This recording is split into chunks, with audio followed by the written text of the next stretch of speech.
Welcome प्यारे बच्चों, मैं ए के वर्मा रियल एजुकेशन प्लैनेट पर आप सभी सम्मानित सदस्यों का हार्दिक अभिनंदन करता हूं, स्वागत करता हूं। जैसे कि आप सभी बच्चे जानते ही हैं कि रियल एजुकेशन प्लैनेट आप क्लास 10th का सब्जेक्ट मैथ, फिजिक्स और केमिस्ट्री इस वर्चुअल कनेक्टिविटी के द्वारा आपको प्रोवाइड किया जाएगा, जो कि तीनों सब्जेक्ट आपको मेरे द्वारा ही पढ़ाए जाने वाले हैं। उम्मीद करता हूं कि आपको जो पिछली क्लासेस कुछ मिली हुई हैं फिजिक्स और मैथ की, बेहतर तरीके से समझ में आ गई होंगी। इन सारी क्लासेस को अगर आपको रेगुलरली पढ़ना है इस YouTube चैनल के माध्यम से, तो इन सारी क्लासेस के लिए आपको हमारे इस ऑनलाइन बैच से जुड़ना होगा। मैं आपके बार बार क्यों कह रहा हूं कि ऑनलाइन क्लास से आपको जुड़ना अनिवार्य है, क्योंकि जो आज की मैथ की क्लास है ये आपकी आखिरी पब्लिकली क्लास होने वाली है। इसके बाद जितनी भी क्लासेस आपको मैथ्स की प्रोवाइड होंगी वो सारी की सारी क्लासेस केवल उन्हीं बच्चों को प्रोवाइड होंगी जो हमारे इस ऑनलाइन बैच से ऑलरेडी ज्वाइन हो चुके हैं या फिर ज्वाइन होने वाले हैं। मैंने आपको पहले भी बताया है कि इस हमारे ऑनलाइन बैच से जुड़ने की जो अंतिम तिथि रखी गई है वो आपकी केवल टू केवल 10 मई है। 10 मई हमने इसलिए सेट किया है क्योंकि इसके बाद जो बच्चों को हम कलेक्ट करेंगे उन सारे बच्चों की जो अब तक हम क्लास पढ़ा चुके हैं या और 2-3 दिन में पढ़ाने वाले हैं, वो क्लासेस कहीं ना कहीं उनकी मिस हो जाएंगी। और आप इतना सारा सिलेबस कवरिंग हो जाने के बाद जब आप हमसे बीच में जुड़ेंगे तो प्रॉब्लम्स आपको बहुत सारी ज्यादा होंगी। जितना हम पढ़ा चुके हैं आपसे शायद ही उतना फिर संभाला जा सके। तो इसलिए हमने 10 मई को एक अंतिम डेट रखा है, एक अंतिम तारीख रखी है, ताकि आप लोगों को भी कोई समस्या ऐसी क्रिएट ना हो और हमारे साथ भी ऐसी समस्या क्रिएट ना हो कि कल के दिन को आपको कोई प्रॉब्लम है कि हमारा पिछला कुछ छूट रहा है या पिछली क्लासेस में कुछ समस्याएं हैं। तो इन सारी बातों को मद्देनजर रखते हुए बस हमने इसीलिए डिसाइड किया है कि जो बच्चा अपना इंटरेस्टेड होगा पढ़ाई के लिए वो भी बच्चा हमारे साथ जुड़ सकते हैं। जुड़ने के लिए हमने आपको अपना व्हाट्सएप नंबर दे रखा है। एक बार आपको मैं फिर से दे रहा हूं कि जो हमारा व्हाट्सएप नंबर है वो हमारे संस्थान का 9045525565। आप हमें इस नंबर पर क्या करेंगे, व्हाट्सएप करेंगे। व्हाट्सएप में आपको अपनी क्लास लिखनी है और सेकेंडली केवल अपना अपना नाम लिखना है, ठीक है। इतना काम करने के बाद हम आपको इस ऑनलाइन बैच से जुड़ने की पूरा का पूरा प्रोसेस सेंड कर देंगे। आपको किस प्रकार इस हमारे ऑनलाइन बैच से जोड़ दिया जाएगा, धैर्य बना करके रखिएगा। आपको मैसेज संस्थान के द्वारा कुछ समय के बाद सेंड किया जा सकता है। कभी कभी ऐसा भी होता है कि आपको डिटेल भेजने में थोड़ा सा समय लग जाता है, थोड़ी व्यस्तता के कारण, तो थोड़े बिजी होने की वजह से आपको थोड़ा सा समय लग सकता है, लेकिन थोड़ा धैर्य बना करके रखिएगा। और यदि उन सारे प्रोसेस में भी आपको किसी प्रकार की समस्या क्रिएट होती है तो आप उसके लिए संस्थान का नंबर है 7017834996। आप इस पर हमें कॉल भी कर सकते हैं।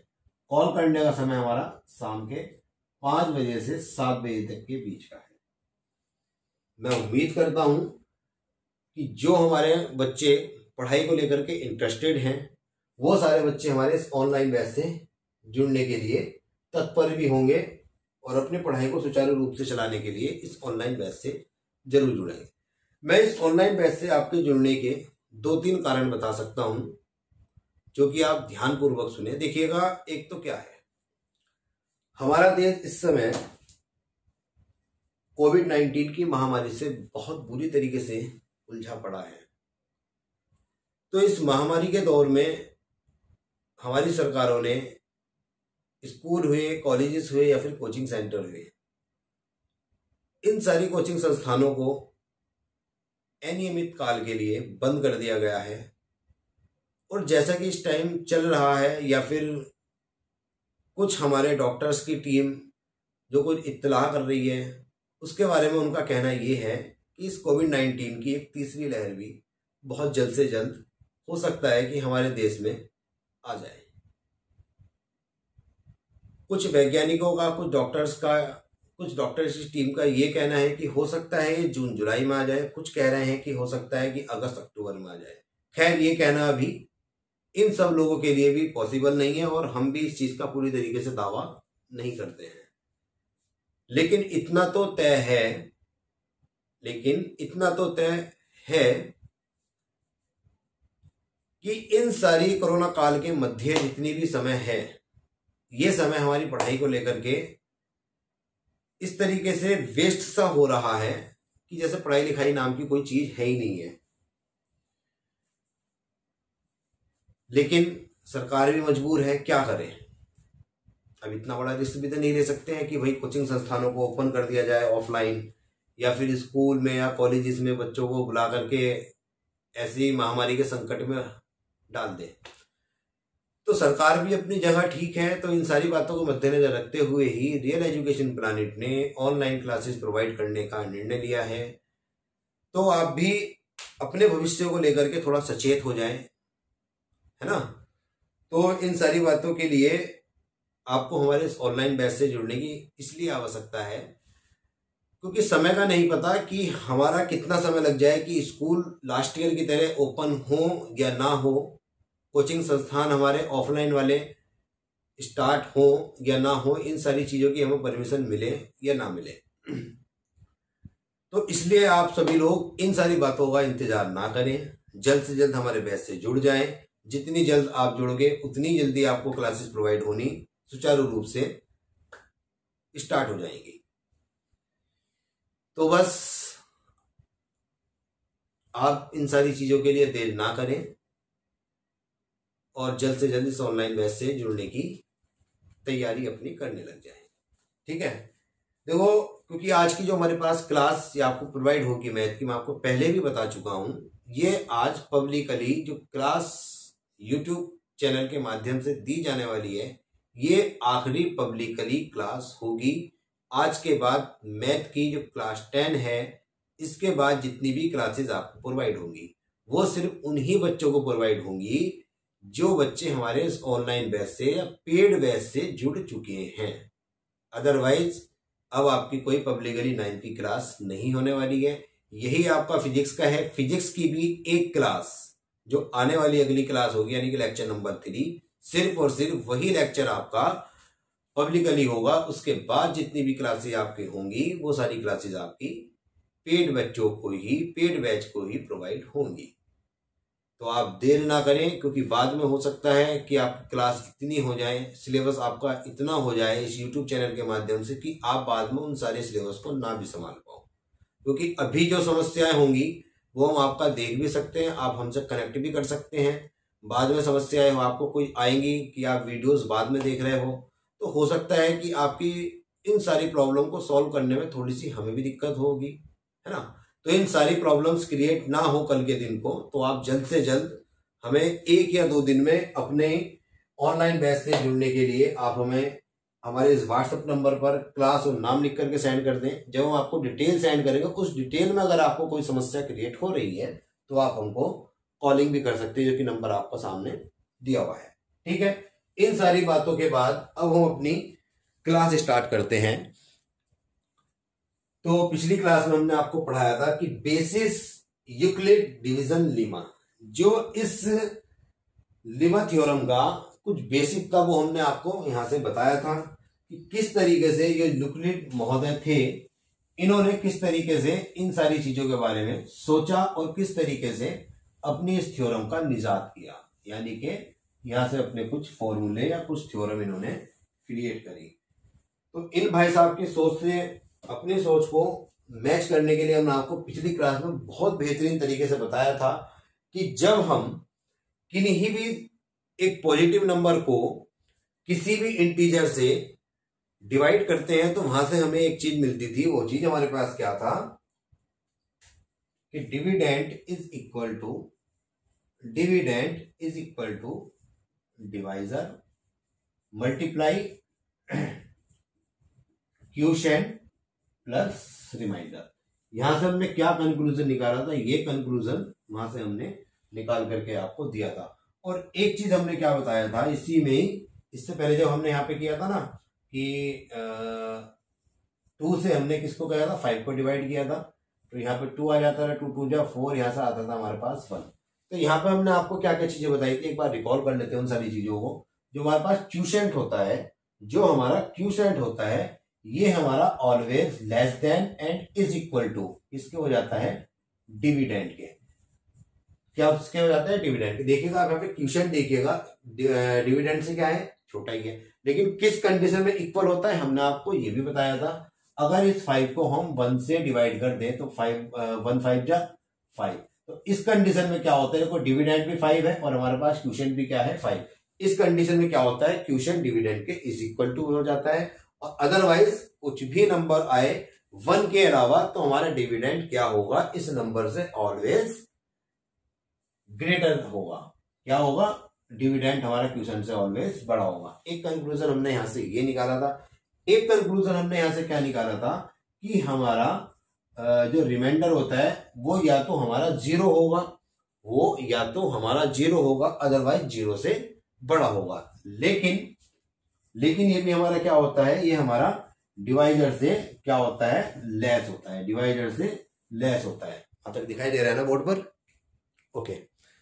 तो हमने यहां से 2-3 कंक्लूजन निकाले थे, conclusion number 1, conclusion number 3 and conclusion number 2 and 3। ये चीज हमने सारी आपको पिछली क्लास में बहुत बेहतरीन तरीके से एक्सप्लेन किया था। उम्मीद करता हूं कि वो सारी बातें आपको कंठस्थ हो गई होंगी, अच्छे तरीके से समझ में आ गई होंगी। इसके बाद हमने आपको इन सारी चीजों को ए बी क्यू के फॉर्म में बताया था, जो कि यूक्लिड महोदय ने दिया था। इन्होंने भी यही माना था, तो हम भी भाई यही मान लेते हैं, क्योंकि जब हम इन भाई साहब को पढ़ लेते हैं, हमने क्या बताया था, जब ए को हम बी से डिवाइड करते हैं, जब ए को हम बी से डिवाइड करते हैं तो कुछ हमारे पास क्यूसेंट आता है, कुछ ना कुछ हमारे पास रिमाइंडर आता है, कुछ ना कुछ हमारे पास रिमाइंडर आता है। यहां हमने आपको क्या बताया था, यहां हमने ये बताया था कि इस ए की वैल्यू, यानी कि ए हमारे पास क्या है, यहाँ डिविडेंड है, इस ए की वैल्यू हमारे पास क्या हो जाती है, इस ए की वैल्यू हमारे पास हो जाती है बी क्यू प्लस आर, जहां पर बी क्या है, डिवाइजर है, क्यू क्या है, क्यूसेंट है, और आर क्या है हमारे पास, रिमाइंडर है। क्या है हमारे पास, रिमाइंडर है। ए हमारे पास डिविडेंड है, बी हमारे पास डिवाइजर है, क्यू हमारे पास क्यूसेंट है, और आर हमारे पास रिमाइंडर है। ये चीज हमने आपको बहुत बेहतर तरीके से पिछली क्लासेस में बता चुके हैं। अब आज का जो हमारे पास टॉपिक स्टार्ट होता है, आज का टॉपिक हमारे पास स्टार्ट होता है कि यूक्लिड डिवीजन लेमा। इन महोदय ने जो अपनी डिवीजन लेमा दिया था वो हमारा इसी बेस पर दिया था।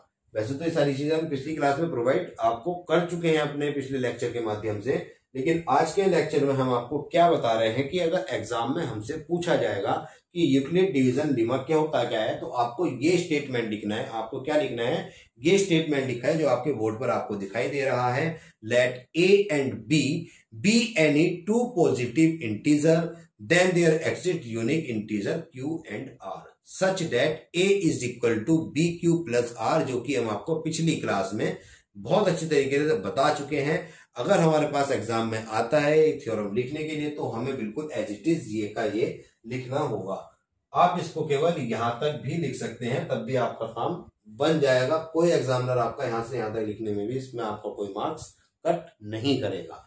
ये सारी चीज क्या है मैं आपको ये भी समझाऊंगा, और ये सारी चीज कैसे कैसे किस तरीके से क्वेश्चन में फॉलो करेंगी या फिर क्वेश्चन इसके बेस किस तरीके से होंगे, ये आपको आज के लेक्चर में हम बताने वाले हैं।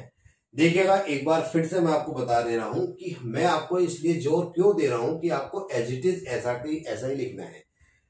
जो मैथ हो या फिर साइंस हो, जो कोई साइंटिस्ट होते हैं या फिर मैथमेटिशियन होते हैं, अगर ये किसी स्टेटमेंट को दे करके गए हैं तो जब हम एग्जाम में लिखते हैं तो हमें हूबहू इनके ही शब्दों को एग्जाम में उतारना होता है, क्योंकि एग्जामिनर क्या देखना चाहता है कि बच्चे की समझ इन महोदय के लिए क्या है।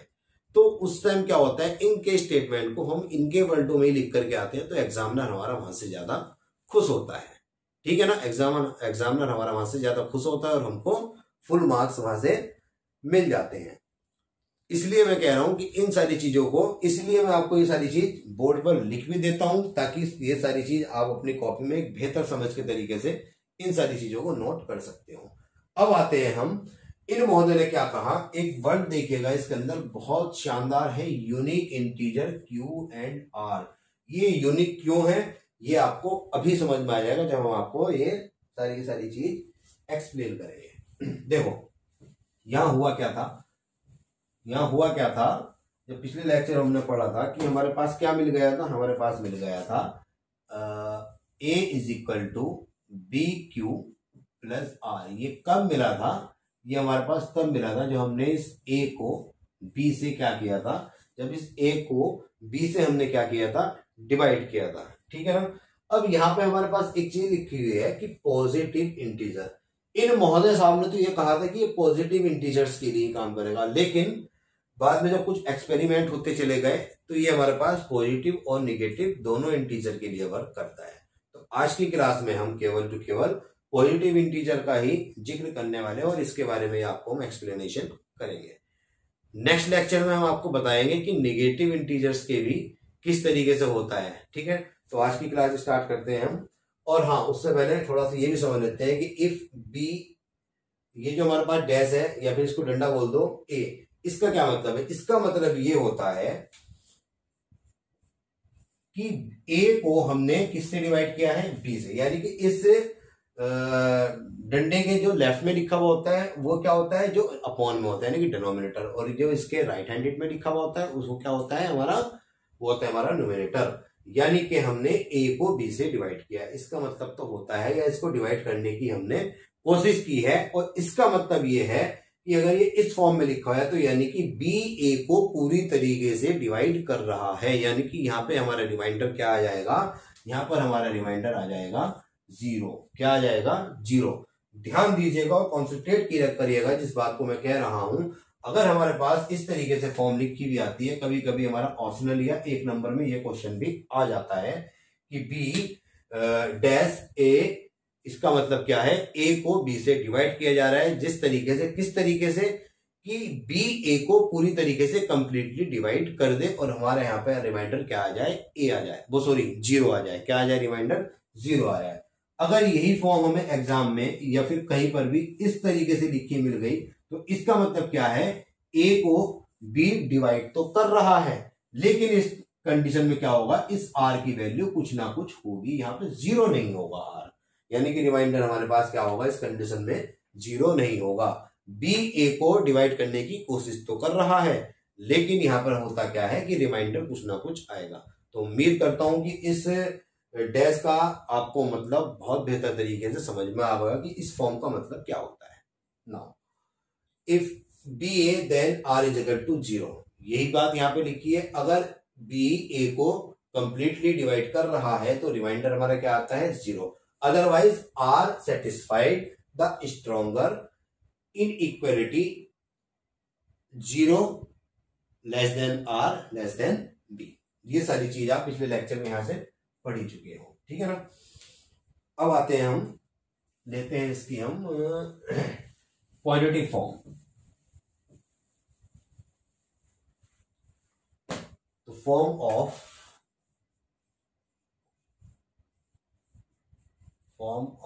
Positive integer.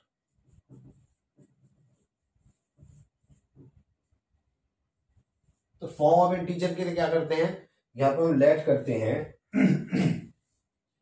कि ए हमारे पास क्या है, ए हमारे पास क्या है, पॉजिटिव इंटीजर। क्या है, ए हमारे पास पॉजिटिव इंटीजर। ओके,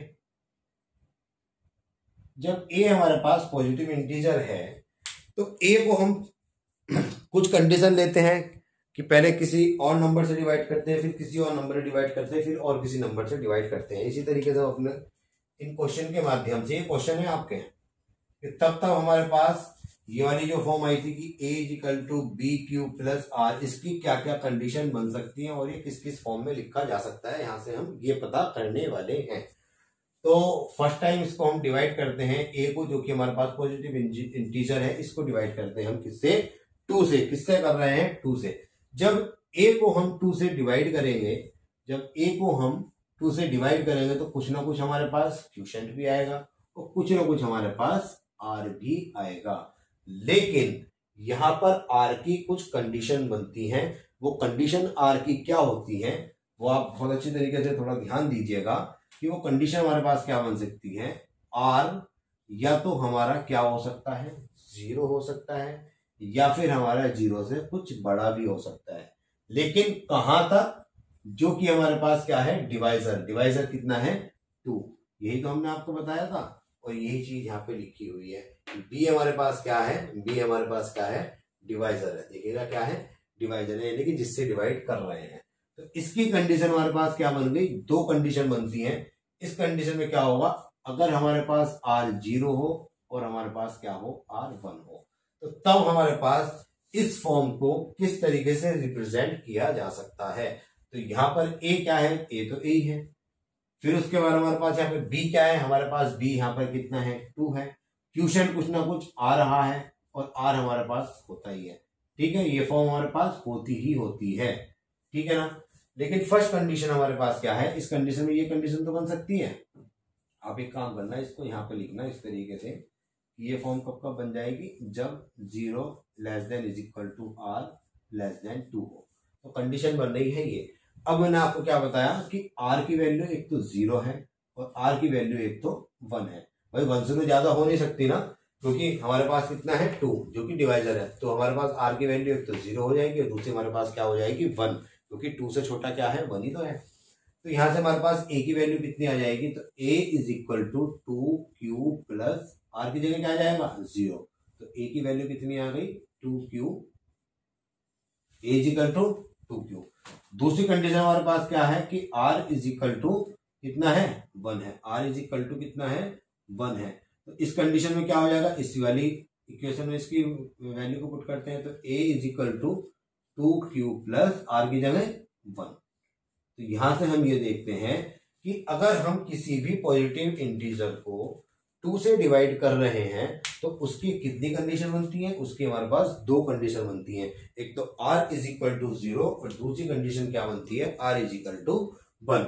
जब हमारे पास R 0 होगा, तब हमारे पास A यानी कि डिविडेंड की वैल्यू A = 2Q आ जाएगी, और जब हमारे पास R की वैल्यू होगी 1, तब हमारे पास A = 2Q प्लस 1। दुनिया का कोई सा भी पॉजिटिव इंटीजर होगा, ठीक है, और वो हमारा 2 से डिवाइड हो, तो उस कंडीशन में हमारे पास केवल 2 कंडीशन बन सकती है, A = 2Q and A = 2Q plus 1। उम्मीद करता हूं कि ये सारी चीजें आपको बहुत बेहतर तरीके से समझ में आ रही होंगी, क्योंकि इन्हीं बेस पे हमें एक्सरसाइज में आने वाले कुछ क्वेश्चन सॉल्व करने हैं।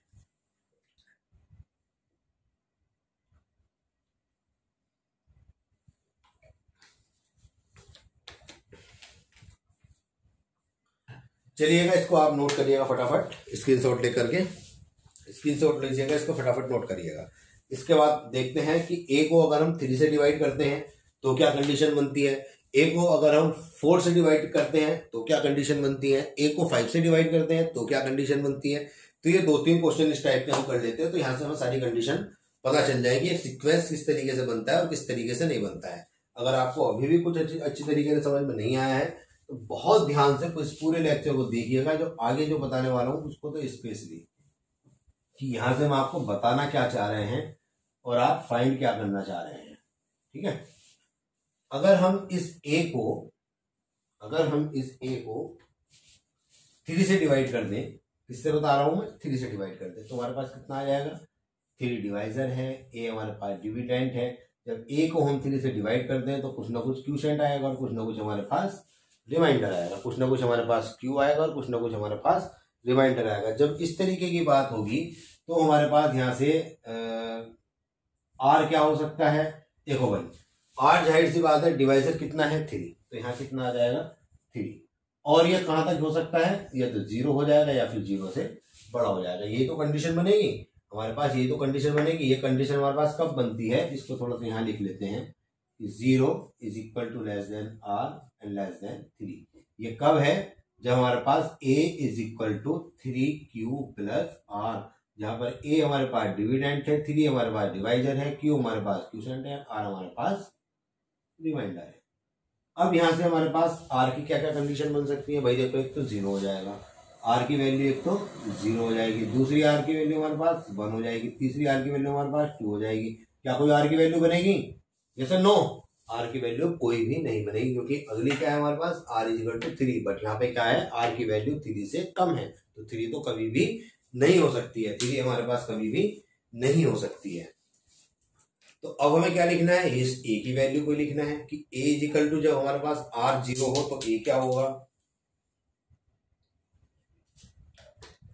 जब हमारे पास r 1 हो तब हमारे पास a क्या हो जाएगा, और r हमारे पास 2 हो तो a की क्या वैल्यू हो जाएगी। समझते हैं इसको भी, देखिएगा इस सारी चीजों को लिख रहे हैं कि a इक्वल टू जब हमारे पास r 0 हो तो कितना हो जाएगा 3q, यहां से लिखने की कोई जरूरत नहीं है। जब हमारे पास कितना हो r 1 हो तो 3q प्लस 1 हो जाएगा। जब हमारे पास r इक्वल टू 2 हो तो क्या हो जाएगा 3q प्लस 2। अब यहां से हमने फिर से वही वाला कैलकुलेशन निकाल दिया। अगर किसी भी पॉजिटिव इंटीजर को हम 3 से डिवाइड कर सकते हैं, अगर हम किसी भी पॉजिटिव इंटीजर को 3 से डिवाइड करते हैं तो सिर्फ और सिर्फ हमारे पास 3 कंडीशन बनती है कि r इक्वल टू 0 हो सकता है, r इक्वल टू 1 हो सकता है, r इक्वल टू 2 हो सकता है। उस कंडीशन में जब हम a की वैल्यू निकालते हैं, डिविडेंड की वैल्यू निकालते हैं, तो a हमारे पास कितना आ जाता है, a equal to 3q, a equal to 3q plus 1, a equal to 3q plus 2। सिर्फ और सिर्फ यही 3 कंडीशन बनती है। दुनिया का कोई सा भी पॉजिटिव इंटीजर अगर 3 से डिवाइड होगा, या तो कंडीशन ये बनेगी, या कंडीशन ये बनेगी, या कंडीशन ये बनेगी। फटाफट इसका स्क्रीनशॉट लीजिएगा, फटाफट इसका स्क्रीनशॉट लीजिएगा बेटा, क्योंकि आपको सारी चीजें अपनी कॉपी में प्रॉपर्ली तरीके से नोट करनी है। ठीक है नाउ, अब अगर इसको हम 3 को a को किससे डिवाइड करते हैं, a को हम 4 से डिवाइड करते हैं। किससे डिवाइड करते हैं हम, 4 से डिवाइड करते हैं, तब क्या कंडीशन बनेगी।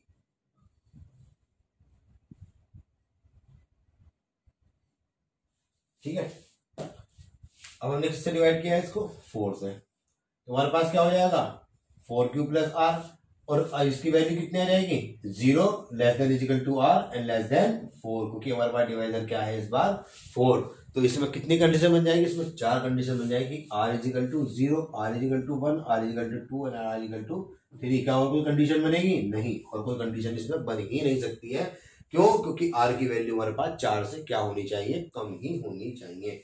तो यहाँ क्या हो जाएगा, जब हमारे पास r की वैल्यू 0 होगी तो 4q प्लस 0, 0 को लिखो या मत लिखो, ये क्या हो जाएगा, जब हमारे पास r की वैल्यू 1 होगी तो 4q प्लस 1, जब r की वैल्यू हमारे पास 2 होगी तो 4q प्लस 2, जब हमारे पास r की वैल्यू 3 हो जाएगी तो a इक्वल टू कितना हो जाएगा 4q प्लस 3। यहां से फिर से हमारे पास कंक्लूजन ये निकल के आ गया है, अगर दुनिया का कोई भी पॉजिटिव इंटीजर होगा और वो हमारे पास 4 से डिवाइड होगा, अगर हमारे पास कोई भी दुनिया का पॉजिटिव इंटीजर है और उसको हम 4 से डिवाइड कर रहे हैं, तो सिर्फ और सिर्फ हमारे पास कंडीशन 4 बन सकती है, r equal to 0, r equal to 1, r equal to 3, sorry r equal to 0, 1, 2 and 3। तो इस कंडीशन में हमारे पास डिविडेंड क्या आ जाएगा, यानी कि a की वैल्यू क्या आ जाएगी, a equal to 4q, a equal to 4q plus 1, a equal to 4q plus 2, a equal to 4q plus 3। चाहे दुनिया का कोई भी पॉजिटिव इंटीजर हो और वो 4 से डिवाइड हो रहा हो, तो सिर्फ और सिर्फ यही कंडीशन बन सकती है। इसके अलावा अगर हमारे पास 5 से कोई पॉजिटिव इंटीजर को डिवाइड करेंगे तो वहां क्या हो जाएगा, ये 5 के लिए बता रहा हूं, तो कितना हो जाएगा a equal to 5q, a equal to 5q plus 1, a equal to 5q plus 2, a equal to 5q plus 3। ये अगर हमारा कोई ऐसा नंबर होता है जो 5 से डिवाइड होगा तो उसकी कंडीशन हमारे पास यही वाली बन करके आएगी। अगर हमारे पास कोई 6 से डिवाइड हो रहा तो कितना हो जाएगा, a equal to 6q, next क्या हो जाएगी a equal to 6q plus 1, उसका अगला क्या हो जाएगा a equal to 6q plus 2। इसी तरीके से हमारा ये चलता चला जाएगा। यानी कि जितने हमारे पास ये देखते हैं हम, यानी कि इसको क्या बोलते हैं हम, डिवाइजर, जितना हमारे पास डिवाइजर लिखा हुआ होगा उतने ही हमारे पास r की वैल्यू आ जाएगी। ये सिर्फ और सिर्फ मैंने क्या बताया है, फॉर्म ऑफ पॉजिटिव इंटीजर। अगले लेक्चर में इसके बेस 1-2 क्वेश्चन करेंगे या फिर फॉर्म ऑफ निगेटिव इंटीजर्स आपके साथ हम जिक्र करेंगे। आप इन सारी चीजों का स्क्रीनशॉट फिर से ले लीजिएगा ताकि आप अपने प्रॉपर्ली नोट्स तैयार कर सकें। ठीक है, बस आज के लेक्चर में बस इतना ही रखते हैं। नेक्स्ट लेक्चर में मिलते हैं फिर से एक इसके नेक्स्ट टॉपिक से। ठीक है, तो बच्चों मैं आपसे फिर से एक बार कह रहा हूं, ये मैथ की क्लास सिर्फ और सिर्फ आखिरी क्लास है जो कि पब्लिकली क्लास होने वाली है। इसके बाद आपको YouTube पर इस तरीके की कोई क्लास प्रोवाइड नहीं की जाएगी। केवल उन्हीं बच्चों को क्लास प्रोवाइड की जाएगी जो हमारे इस ऑनलाइन बैच से जुड़े हुए हैं, यानी कि जो पेड क्लासेस से जुड़े हुए बच्चे हैं। इस पेड क्लास से जुड़ने के लिए आप हमारे व्हाट्सएप नंबर 9045525565 पर अपनी क्लास और अपना नाम लिख करके सेंड कर दें। इन सारे प्रोसेस के बाद भी अगर आपको कोई समस्या का सामना करना पड़ रहा है तो इन सारी समस्या का सामना करने के लिए आपका AK वर्मा आपके सर यहाँ पर खड़े हुए हैं। आप हमसे कॉल कर लीजिएगा 7017834996 पर। कॉल करने का समय आपको मैं कई बार बता चुका हूँ, शाम के 5 बजे से लेकर के 7 बजे के बीच में ही कॉल करिएगा, ठीक है। और इस रियल एजुकेशन प्लानिट के माध्यम से अपनी इन सारी ऑनलाइन क्लासेस का लुत्फ उठाने के लिए हमारे इस बैच को ज्वाइन करिएगा और अपने इस चैनल को सब्सक्राइब करिएगा, अपने दोस्तों को सब्सक्राइब करिएगा, कमेंट करिएगा, लाइक करिएगा। जैसे भी आपको क्लास लगती है, समझ आ रहा है तो यस करिएगा, समझ नहीं आ रहा है तो नो करिएगा। जब तक आपका फीडबैक मुझे नहीं मिलेगा तो आपको मैं आने वाली अगली क्लासेस में मैं तो अपने अकॉर्डिंग पढ़ाता ही रहूंगा, लेकिन थोड़ा सा अगर आपका फीडबैक मिल जाएगा तो उसके अकॉर्डिंग पढ़ाने की कोशिश की जाएगी कि यहाँ पर समस्या आ रही है आप लोगों को। खैर अच्छी बात है, उम्मीद करता हूँ कोई समस्या नहीं आ रही होगी, लेकिन फिर भी अगर कोई समस्या है तो बेहिचक आप अपने कमेंट्स कर सकते हैं। कमेंट सेक्शन हमेशा हर वीडियो में आपको ओपन ही मिलेगा, ठीक है। आज की क्लास में थी। थैंक यू, नमस्कार।